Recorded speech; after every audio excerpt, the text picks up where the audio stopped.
Hey guys, we're live from GDC. We've been doing presentations for the last few days. My throat's getting a little hoarse, but we've been showing Conan Exiles, talking about what we're planning to do for the future. And we didn't think it was fair that the press were the only ones who get to see this, so we've been making this video for you guys as well. So, Xbox One, got a lot of questions about this. Launching game preview, Q3 2017. Followed up by PC, Xbox One, and PlayStation 4, full launch, Q1 2018. So a lot of people have been asking questions about how long we're going to be in early access, when's the Xbox version coming, are we going to PlayStation 4? Hopefully this answers all of those questions. Cool. So let's talk about how we're going to work our way through early access. First of all, regular patches. Every 1 to 2 weeks, on a Thursday, hopefully, we'll be patching with fixes and improvements. Small content like new recipes, content like new emotes, basically the small things that we can fit into patches that happen every 1 to 2 weeks. Beyond that, we'll be bundling content into larger game updates. Game updates contain more significant things like features that are bundled together with large amounts of content to make the entire update make sense. It's all thematic. Finally, major releases. These are more technical releases. The Xbox One, the new biome, PlayStation 4, and of course the full launch of the game on all platforms. So that's kind of our plan for what we're going to be doing in early access. But let's talk about the actual updates that are coming in the game updates. I want to reiterate something first though, before we move forward. Funcom plans to reinvest an additional 5 to 10 million US dollars into the game during the early access period. We're definitely committed to making sure that this game is a huge success when we launch next year in Q1. Major updates. So let's talk about what's coming. The first major update will be Siege Warfare. Trebuchet, Siege Towers, Avatar Defense, and Corpse Locker, which I'm going to talk about all of these a little bit. Trebuchet, we've got a video for you, we're going to show you that. But Siege Towers, you know how foundations work in the game right now? You place out a foundation, you can build upon it.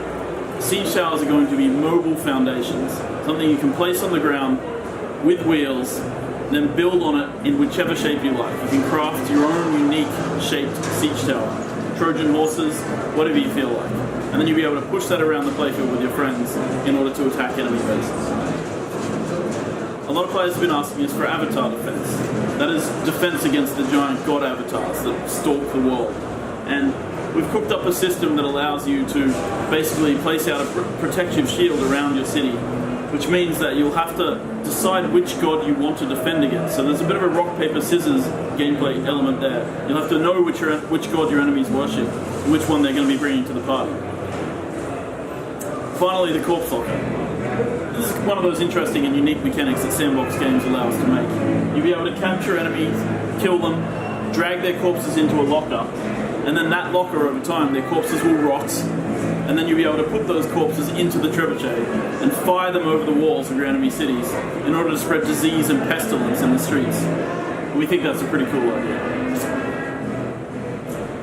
The next major update will be the Purge. The Purge is Funcom's approach to the Endgame solution in survival games. Basically, NPC armies will gather at the edges of the area, and they'll start to gain strength, and over time, they'll attack player bases, player buildings.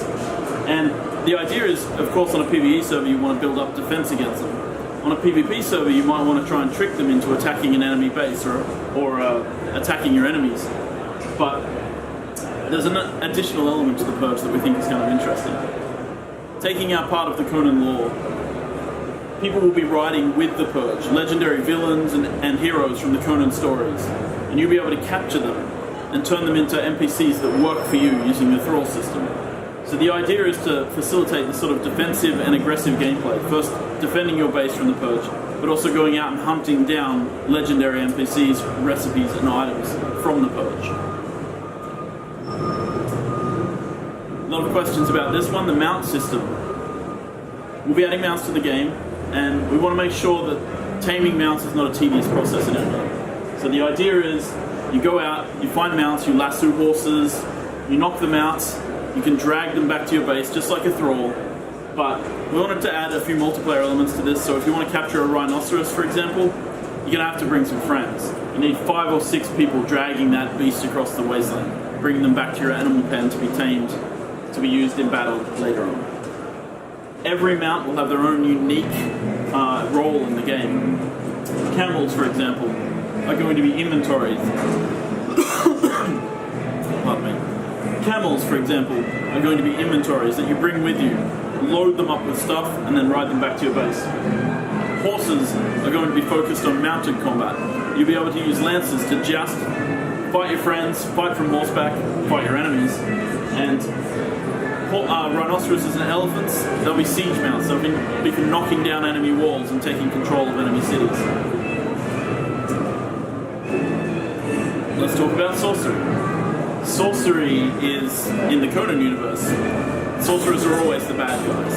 And in our game we wanted to facilitate that type of gameplay, but we wanted to make sure we captured the spirit of the Conan stories. So we have a corruption mechanic in the game right now.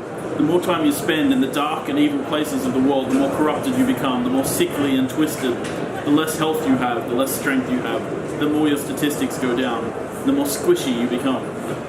So in order to use the sorcery system in our game, you're going to first have to become very corrupted. And then you'll gain access to summoning rituals. You'll be able to call upon demons to do your bidding. You'll be able to shapeshift and take the form of demons. You'll be able to craft unique magical items using the sorcery system.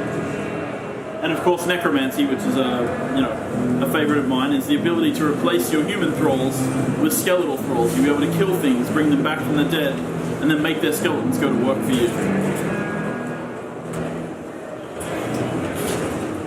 The settlement system. We took some elements of Civilization, we took some elements of Sims, we put them in a blender, and we came up with the settlement system. The idea is that players will have full control of thrall AI within the game, which means that you'll be able to set thralls to do different tasks and you'll be able to control those tasks. So for example, you might have a thrall who opens the city gates when he sees you approaching and closes them when you've entered the city. You might have a thrall who blows a horn when they see an enemy approaching the city. You might have a thrall who goes around every day turning your lights off in the morning and setting them alight every night. You might have thralls who know where to go on the guard towers and know which patrols to walk along. So the idea is to create a living, breathing city environment through the settlement system, in particular thrall scheduling. But above and beyond that, we want buildings to support the system. So the idea is to create, taverns where people put their dances and they get an extra boost by having a tavern building where people can go to relax and remove their corruption. We also want to do things like roads, which give you a speed boost when you move along them.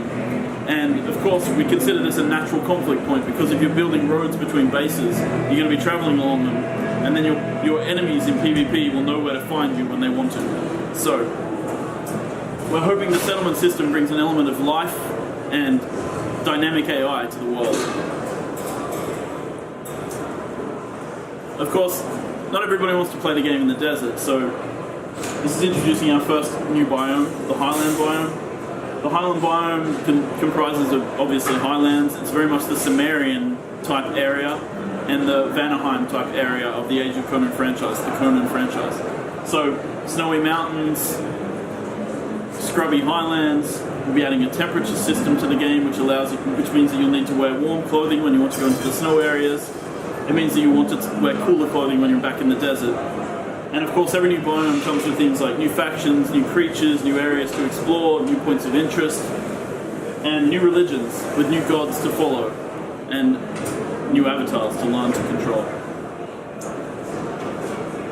So that's a quick look at the longer-term yearly updates that we're going to be doing through the launch of Conan Exiles.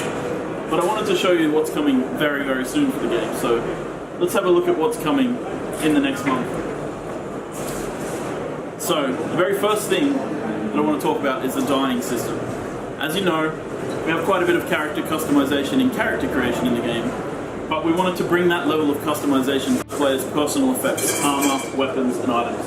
So the idea is, players will be able to collect flowers from plants, blood from enemies, mix them together in the alchemy system, and come up with different dyes that they can then use to dye the different clothing parts that they have. So, as you can see here, the player is dyeing, changing the colours of their clothes dynamically, and then you'll be able to wear that and look like that in the game. It will be saved on your character. And of course this is great for clans, because clans will then be able to create their color code, their uniform, which other clans don't have, which they'll be able to use in battle to identify their friends over their foes. And of course it creates the meta where the foes start trying to copy the colors in order to infiltrate their enemies.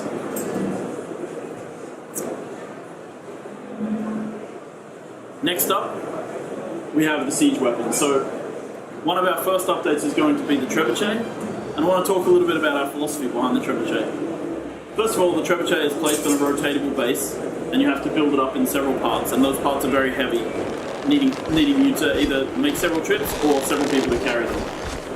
Then the operation of the trebuchet requires that people work together to aim the trebuchet, to reset the trebuchet, and to pull the lever which fires the trebuchet. And players will, you can do it on your own, you can definitely do it solo, but you'll be much more efficient with a 3-man team working the trebuchet. As you can see, we've just fired, we've completely missed. And that's because the trebuchet has an additional mechanic. We've added a counterweight mechanic. Players will need to range find on the trebuchet by adding the appropriate amount of weight to the counterweight system in the trebuchet. Which means that once you've done that, you set it up, you're able to fire it, and hopefully figure out where the enemy base is and how far you need to fire to hit the enemy base. And of course this gives players the opportunity in PvP to come down and attack the trebuchet before they manage to range find, and it gives people this ability to cause conflict. And as you see here, we have fully destructible walls, but marketing of course tuned this up a little bit, so in the real game it'll take more than one stone to smash down walls, trust us. Finally, I want to talk a little bit about our philosophy behind Conan Exiles. We always talk about the game as being an intersection between something like Ark and Skyrim, and the dungeons that we're going to add to the game really bring home that philosophy. These are places where players will be able to enter. There are resources available. So for example, if you see the white fires here, these are phosphorus fires, which players can then harvest to gain phosphorus, which then they can use to create new and unique items like torches that burn underwater. And we expect players to get into a bit of conflict over these resource nodes because they're going to be rare and only found in certain dungeons. The idea, of course, is also to create a little bit of a scripted experience here, so players are able to explore, they'll be able to pick up lore pieces, they'll be able to get story and background to what's going on. This is a lived-in world, this is the Conan universe. And as they do that, they'll be able to also access things like puzzles, you'll be able to turn dials, flood the dungeon in order to reach the upper levels. And part of that ties back into the player conflict, because you might be able to flood the dungeon while your enemies are inside, and of course, then they'll drown, which is nasty but fun.